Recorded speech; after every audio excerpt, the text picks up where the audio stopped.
ಕಡಬದ ವಿದ್ಯಾರ್ಥಿನಿಯರ ಮೇಲೆ ಆಸಿಡ್ ದಾಳಿ ಪ್ರಕರಣ. ಆಸಿಡ್ ದಾಳಿಗೆ ಆರೋಪಿ ಅಭಿನ್ ತಯಾರಿ ಹೇಗಿತ್ತು ಅಂತ ಖಂಡಿತವಾಗಿ ನೋಡಿದ್ರೆ ಅದು ವಿಚಿತ್ರ ಅನಿಸುತ್ತೆ. ಯಾಕಂದರೆ ದಕ್ಷಿಣ ಕನ್ನಡ ಜಿಲ್ಲೆಯಲ್ಲಿ ನಡೆದಿರುವಂಥ ಈ ಆಸಿಡ್ ದಾಳಿ ಅನೇಕರನ್ನ ಬೆಚ್ಚಿ ಬೀಳಿಸಿದೆ.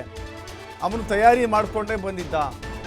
ಮಾರ್ಚ್ 4ರ ಸೋಮವಾರ ಬೆಳಗ್ಗೆ ಕಡಬಕ್ಕೆ ಎಂಟ್ರಿ ಆಗಿದ್ದ ಅಭಿನ್. ದುರ್ಗಾಂಬಿಕಾ ದೇವಸ್ಥಾನ ಪಕ್ಕದ ಮೂಕಾಂಬಿಕಾ ಬೇಕರಿಗೆ ಎಂಟ್ರಿ ಕೊಟ್ಟಿದ್ದ. ಮೊಬೈಲ್ ಚಾರ್ಜ್ ಹಾಕುವ ನೆಪದಲ್ಲಿ ಬೇಕರಿಯ ಒಳಗೆ ಪ್ರವೇಶ ಮಾಡಿದ್ದ. ಬಳಿಕ ಬ್ಯಾಗ್ನಿಂದ ಆಸಿಡ್ ಬಾಟಲ್ ತೆಗೆದು ಪ್ಯಾಂಟ್ ಕಿಸೆಯಲ್ಲಿ ಇಟ್ಕೊಂಡಿದ್ದ, ಜೇಬಿನಲ್ಲಿ ಇಟ್ಕೊಂಡಿದ್ದ. ಆರೋಪಿ ಅಭಿನ್ ಬ್ಯಾಗ್ ಮತ್ತು ಮೊಬೈಲ್ ಬೇಕರಿಯಲ್ಲಿಯೇ ಬಿಟ್ಟು ಹೊರ ಹೋಗಿದ್ದ. ಬಳಿಕ ಕಡಬದ ತಹಸೀಲ್ದಾರ್ ಕಚೇರಿ ಬಳಿ ಬಟ್ಟೆ ಬದಲಿಸಿದ್ದಾನೆನ್ನುವ ಮಾಹಿತಿ. ತಾನು ಹಾಕಿದ್ದಂಥ ಕಪ್ಪು ಬಟ್ಟೆ ಕಳಚಿ ಯೂನಿಫಾರ್ಮ್ ಹಾಕ್ಕೊಂಡಿದ್ದ ಅಭಿನ್. ಅನುಮಾನ ಬಾರದಂತೆ ಬೇಕರಿಯ CCTVಯಲ್ಲಿ ಅವನ ಚಲನವಲನಗಳೆಲ್ಲವೂ ಕೂಡ ರೆಕಾರ್ಡ್ ಆಗಿದೆ. ರಬ್ಬರ್ ಆತನ ಒಂದು ರೀತಿ ಹೆಂಗಿದೆ ಅಂತ ಹೇಳಿದ್ರೆ ವಿದ್ಯಾರ್ಥಿಗಳ ವೇಷದಲ್ಲಿ ಆತ ಬಂದಿದ್ದಾನೆ, ನೋಡ್ತಾ ಇದ್ದೀರಿ. ಇದು ಆ್ಯಕ್ಚುಲಿ ಆ ಹುಡುಗಿಯ ಮೇಲೆ ಆಸಿಡ್ ಎರಚಿದ್ದಾನೆ. ಆಕೆಯ ಜೊತೆಗೆ ಇನ್ನಿಬ್ಬರು ಯುವತಿಯರು ಕೂಡ ನಿಂತ್ಕೊಂಡಿದ್ರು. ಅವರಿಗೂ ಕೂಡ ಸುಟ್ಟ ಗಾಯಗಳಾಗಿದ್ದಾವೆ. ಹೀಗಾಗಿ ಅಲ್ಲಿಂದ ತಪ್ಪಿಸಿಕೊಂಡು ಪರಾರಿಯಾಗಲು ಯತ್ನಿಸಿದಂಥ ಅಭಿನ್ನನ್ನು ಅಲ್ಲಿನ ವಿದ್ಯಾರ್ಥಿಗಳೇ ಹಿಡಿದು ಪೊಲೀಸರಿಗೆ ಒಪ್ಪಿಸಿದ್ರು. ಆದರೆ ಅವನ ತಯಾರಿ ಹೇಗಿತ್ತು ಅನ್ನೋದನ್ನು ನಾವಿಲ್ಲಿ ನೋಡ್ತಾ ಇದ್ದೇವೆ. ಬೇಕರಿಗೆ ಬರ್ತಾನೆ, ಚಾರ್ಜ್ ಹಾಕ್ತೀನಿ ಅಂತಾನೆ, ಮೊಬೈಲು ಮತ್ತು ಬ್ಯಾಗನ್ನು ಅಲ್ಲೇ ಇಡ್ತಾನೆ. ಅಲ್ಲಿಂದ ನೇರವಾಗಿ ಡ್ರೆಸ್ ಚೇಂಜ್ ಮಾಡ್ಕೊಳ್ತಾನೆ. ತಾನೂ ಕೂಡ ಅದೇ ಕಾಲೇಜು ವಿದ್ಯಾರ್ಥಿ ಎನ್ನುವ ರೀತಿಯಲ್ಲಿ ಯೂನಿಫಾರ್ಮ್ ಹಾಕ್ಕೊಂಡು ಹೋಗ್ತಾನೆ. ರಬ್ಬರ್ ಬೆಳೆಗಾರರು ಬಳಸುವಂಥ ಆಸಿಡ್ ಖರೀದಿಗೆ ಮಾಡಿದ್ದ. ರಬ್ಬರ್ ಬೆಳೆಗಾರರಿಗೆ ಸಿಗುವಂಥ ಆಸಿಡ್ ಅದು. ಸಂತ್ರಸ್ತೆಯನ್ನು ಪ್ರೀತಿಸೋದಾಗಿ 2 ವರ್ಷಗಳಿಂದ ಹಿಂದೆ ಬಿದ್ದಿದ್ದ ಯಾರು. ಸಂತ್ರಸ್ತೆ ವಿದ್ಯಾರ್ಥಿನಿಯ ತಾಯಿ ಮೂಲತಃ ಕೇರಳದವರು, ಇವನು ಕೂಡ ಕೇರಳದವರು. ಆರೋಪಿ ಅಭಿನ್ ಕೂಡ ಆಕೆಯ ಮನೆ ಹತ್ತಿರದ ನಿವಾಸಿ. ವಿದ್ಯಾರ್ಥಿನಿಯ ಸಂಬಂಧಿಕರು ಆರೋಪಿ ಅಭಿನ್ ಕಾಲೇಜಿನಲ್ಲಿಯೇ ವ್ಯಾಸಂಗ ಮಾಡ್ತಾರೆ. ಅವರ ಮುಖಾಂತರ ಈ ವಿದ್ಯಾರ್ಥಿನಿಯ ಪರಿಚಯ ಮಾಡಿಕೊಂಡಿದ್ದ. ಪರಿಚಯವಾದ ಹಿನ್ನೆಲೆ ಪ್ರೀತಿಸೋದಾಗಿ ಪೀಡಿಸ್ತಾ ಇದ್ದ. ಯುವತಿ ಪ್ರೀತಿ ನಿರಾಕರಣೆ ಮಾಡಿದ್ದಕ್ಕೆ ಆಸಿಡ್ ದಾಳಿ ಎಸಗಿರುವಂಥ ಅನುಮಾನ ಇಲ್ಲಿ ವ್ಯಕ್ತವಾಗ್ತಾ ಇದೆ.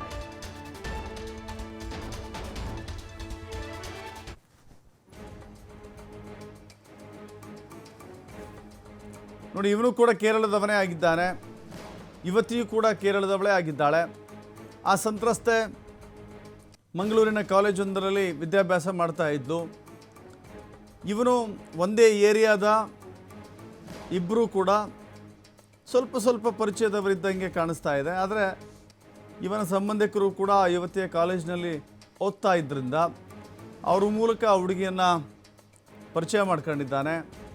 ಪ್ರೀತಿ ಮಾಡ್ತೀನಿ ಅಂತ ಹೇಳಿ ಹಿಂದೆ ಬಿದ್ದಿದ್ದಾನೆ.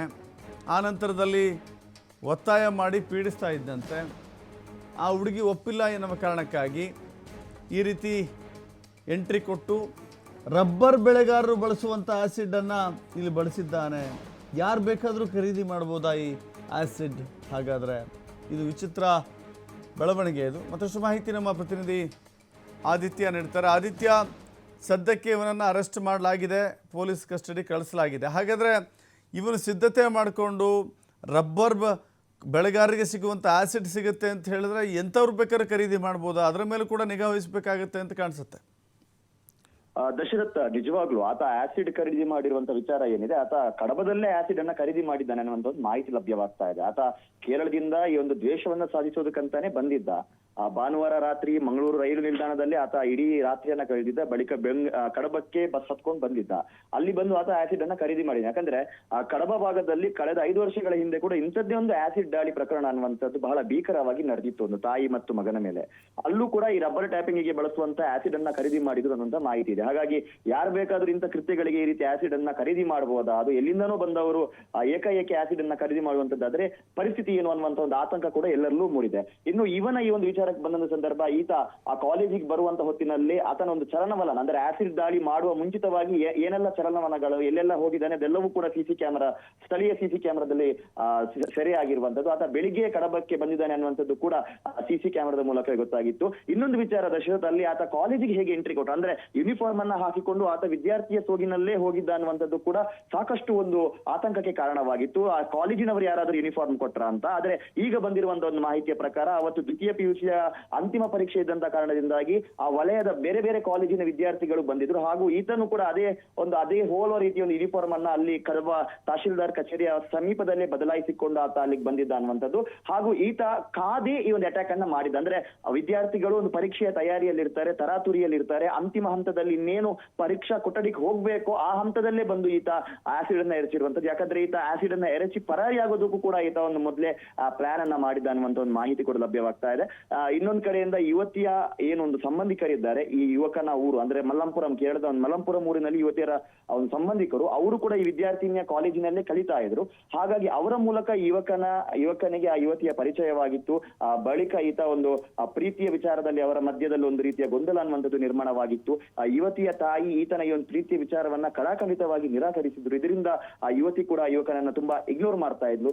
ಈ ಕಾರಣವನ್ನ ಇಟ್ಟುಕೊಂಡು ದ್ವೇಷವನ್ನ ಸಾಧಿಸೋದಕ್ಕೆ ಆತ ಕೇರಳದಿಂದ ಕರ್ನಾಟಕದ ಕಡಬಕ್ಕೆ ಬಂದಿದ್ದಾನೆ. ಕಡಬದಲ್ಲಿ ಬಂದು ಆಸಿಡ್ ದಾಳಿಯನ್ನ ನಡೆಸಿದ್ದಾನೆ ಅನ್ನುವಂತ ಒಂದು ಪ್ರಾಥಮಿಕವಾದಂತಹ ಮಾಹಿತಿಗಳು ಲಭ್ಯವಾಗ್ತಾ ಇರುವಂತದ್ದು.